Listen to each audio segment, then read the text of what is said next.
इनको मरा हुआ तब जानिए जब 13वीं हो जाए। इन जेहादियों ने कितने ही प्रकार के जेहाद चला रखे हैं और इनके जेहादों का पता तब लगता है जब वो जिहाद प्रारंभ हो जाता है, किसी पर लागू हो जाता है। के साथ में कहा जाता है भाईचारा करिए।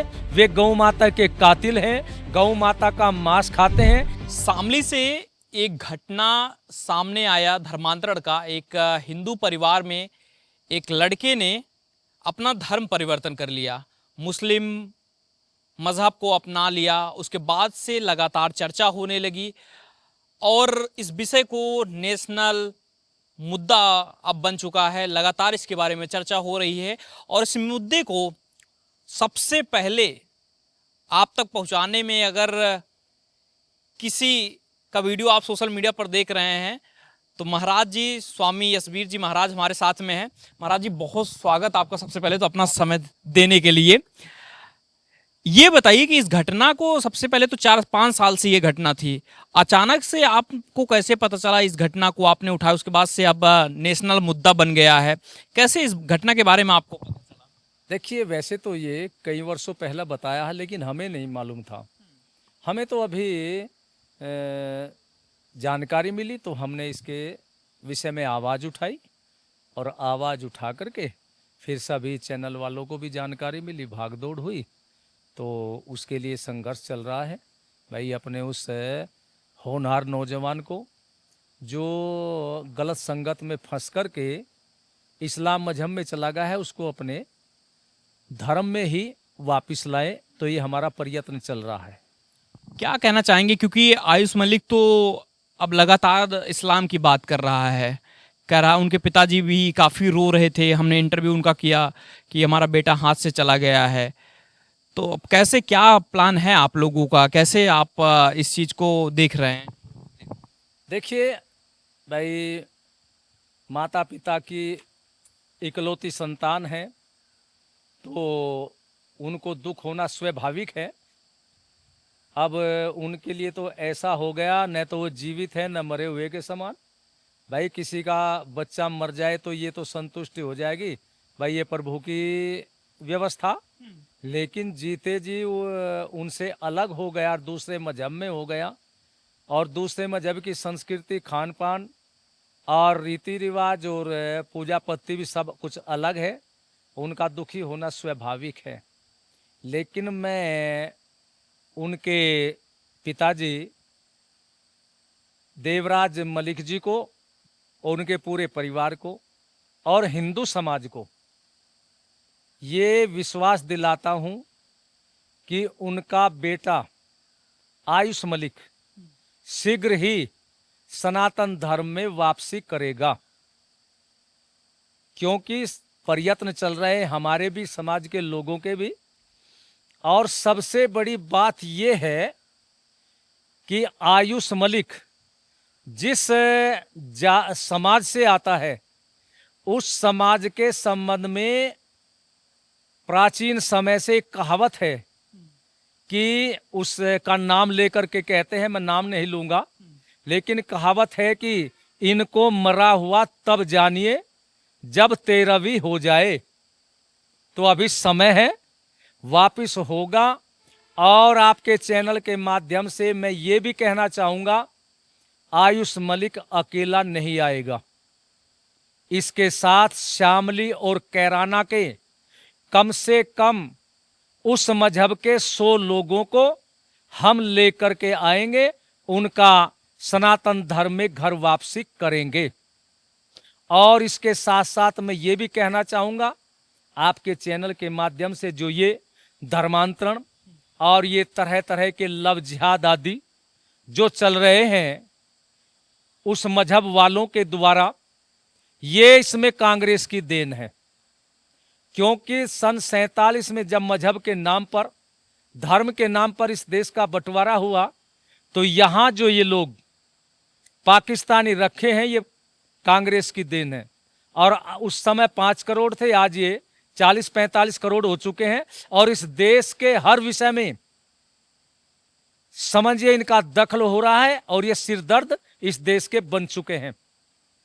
लेकिन महाराज जी, इस देश में अब तक मामला आता था कि टीसीएस में लड़कियों के साथ में जो है उनका धर्म परिवर्तन किया जा रहा है, उनको फंसाया जा रहा है, ट्रैप किया जा रहा है। लेकिन शामली का मामला जब सामने आया, एक पढ़ा लिखा नौजवान लड़का चला गया, दूसरा मजहब अपना लेता है। क्या कमी है ऐसा कि क्या ऐसी चीजें बता दी गई कि एक पढ़ा लिखा नौजवान लड़का जो है अपने आप को दूसरे धर्म में परिवर्तन कर ले रहा है? देखिए, ये संस्कारों की कमी होती है। यदि आयुष मलिक को बचपन में सनातन धर्म के संस्कार दिए जाते और उसकी शिक्षा आधुनिक कॉलेजों में न होकर के किसी संस्कृत विद्यालय में होती या सरस्वती शिशु मंदिर में होती उसकी शिक्षा, तो वो इस प्रकार से सनातन धर्म को छोड़ करके इस्लाम मजहब में न जाता। लेकिन ये संस्कारों का विषय है, उसको संस्कार दिए जाने चाहिए थे, संस्कार नहीं दिए गए। लेकिन अब उसको संस्कार दिए जाएंगे जब उस मजहब के विचारों से वो उस मजहब में चला गया। तो गांव में एक कहावत है कि जल को और कुल को मिलते देर नहीं लगती। अभी वो उधर की भाषा बोल रहा है, शीघ्र इधर की सनातन धर्म की भाषा बोलेगा। जब उसको सनातन धर्म के संस्कारों के खुराक दी जाएगी तो आयुष मलिक जल्दी ही सनातन धर्म में घर वापसी कर लेगा। उनके पिताजी से आपकी मुलाकात हुई, क्या उन्होंने बताया? देखिए, मेरा उस परिवार से अभी संपर्क नहीं हो पाया, लेकिन आप लोगों के माध्यम से जानकारी हुई है, उन्हें बड़ा दुख है। लेकिन युवा बेटा है, उनके हाथ से निकल चुका है, लेकिन जल्दी ही उनके हाथ में आएगा, ये हमें पूरा विश्वास है। और उस नौजवान के भी ऊपर विश्वास है, वो अवश्य आएगा, उसके विचार बदलेंगे। महाराज जी, हम ये जानना चाह रहे हैं क्योंकि इस देश में क्योंकि हम उत्तर प्रदेश में बैठे हुए हैं, जहाँ के मुख्यमंत्री योगी आदित्यनाथ हैं, लगातार वो लव जिहाद के खिलाफ, धर्मांतरण के खिलाफ बहुत सख्ती से बोलते हैं और सनातन की भी बात करते हैं। लेकिन ऐसे बीच में जब ये घटनाएं आती हैं तो लगता है कि कहाँ कमी हम लोग छोड़ रहे हैं अपने समाज में, अपने बच्चों को वो संस्कार नहीं दे पा रहे हैं कि कोई आके हमारे 20-22 साल के बच्चे को कन्वर्ट कर दे रहा है बड़े आसानी से। देखिए, सारे कार्य सरकार के भरोसे नहीं होते। कुछ कार्य ऐसे होते हैं कि जनता को स्वयं करने पड़ते हैं। और इन जेहादियों ने कितने ही प्रकार के जेहाद चला रखे हैं, और इनके जेहादों का पता तब लगता है जब वो जिहाद प्रारंभ हो जाता है, किसी पर लागू हो जाता है। तो इसलिए मैं अपने सनातन धर्म के लोगों से कहना चाहूँगा कि सारे कार्य सरकार के भरोसे नहीं, आपको भी करने हैं। अपने बच्चों को संस्कारित करिए और इन जेहादियों से अपना संपर्क हटाइए। इन जेहादियों के जहाँ भी संपर्क होंगे वहाँ किसी न किसी प्रकार का जेहाद अवश्य होगा। हिंदू समाज कभी भी इनको अपने घरों में न ले जाए। यदि ये जेहादी किसी से संबंध बना करके, मित्रता का संबंध बना करके किसी के घर में आना जाना हो गया तो समझिए उस हिंदू परिवार की महिलाओं को खतरा अवश्य होगा। इसलिए इन जिहादियों से बचने का यही मार्ग है कि इनका बहिष्कार हो और इनके साथ किसी भी प्रकार का संबंध न बनाया जाए। भाईचारे का जो पाठ हिंदू समाज को पढ़ा रहे हैं उनसे सावधान रहें। वे भाईचारे का पाठ पढ़ाने वाले, उनको तो अपनी राजनीति करनी है, सनातन धर्म से, इस देश से उनका कोई लेना देना नहीं। उनकी तो अपनी भाईचारा कह करके यदि कुर्सी बचती हो तो वो अपनी कुर्सी बचाने के लिए हिंदुओं को भ्रमित करने के लिए भाईचारे का पाठ पढ़ाते हैं। लेकिन भाईचारा किसके साथ में चलेगा? जो अपना भाई हो, जिसके साथ में हमारा चारा मिलता हो, भोजन मिलता हो। आप लोग देखिए, जिस गौ माता को हिंदू समाज पूजनीय मानता है और पहली रोटी गौ माता के लिए निकालता है, हम तो उसकी श्रद्धा के साथ में पूजा करते हैं। और जिनके साथ में कहा जाता है भाईचारा करिए, वे गौ माता के कातिल हैं, गौ माता का मांस खाते हैं। इसलिए हिंदुओं के भाई जो है, हिंदू हैं, वे लोग हमारे भाई नहीं हैं। इस भाईचारे से हिंदू समाज को अपने आप को बचाना होगा, और बचाएंगे तो सनातन धर्म बचेगा, ये देश बचेगा, और सनातन धर्म की संस्कृति बचेगी, सनातन धर्म की संतानें भी बचेगी।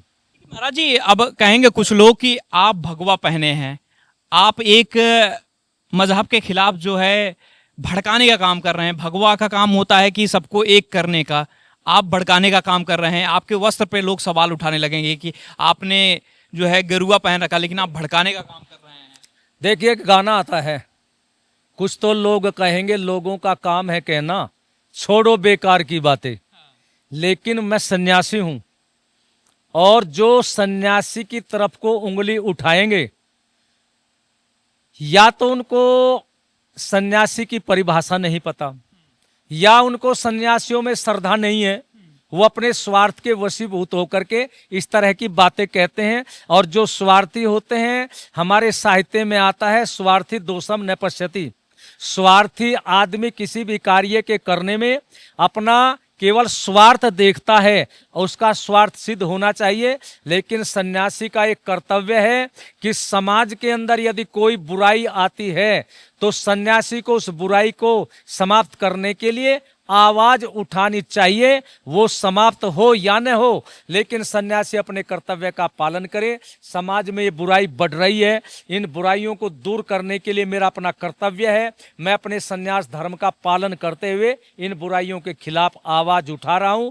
मेरी आवाज किसी को अच्छी लगे या बुरी लगे, ये उनके ऊपर आधारित है। लेकिन कल भविष्य में ये नहीं कोई कहेगा भाई स्वामी यशवीर महाराज एक सन्यासी थे और उन्होंने इस बुराई के खिलाफ आवाज नहीं उठाई, बल्कि ये कहेंगे उन्होंने अपने सन्यास धर्म का पालन करते हुए देश और सनातन धर्म की रक्षा के लिए अपनी आवाज उठाई है, और जो आवाज उठाई है वो उचित उठाई है।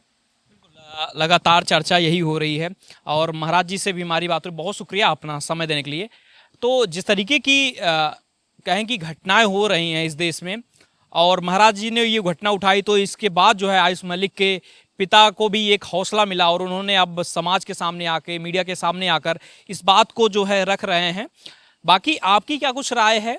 जो चीज़ें कही जा रही हैं आयुष मलिक की तरफ से, उनके पिताजी की तरफ से, महाराज जी ने उस आवाज़ को एक कहें कि नए सिरे से एक नई आवाज़ दी है, उसको लेकर क्या कुछ सोचते हैं, हमें ज़रूर बताइए। बहुत शुक्रिया।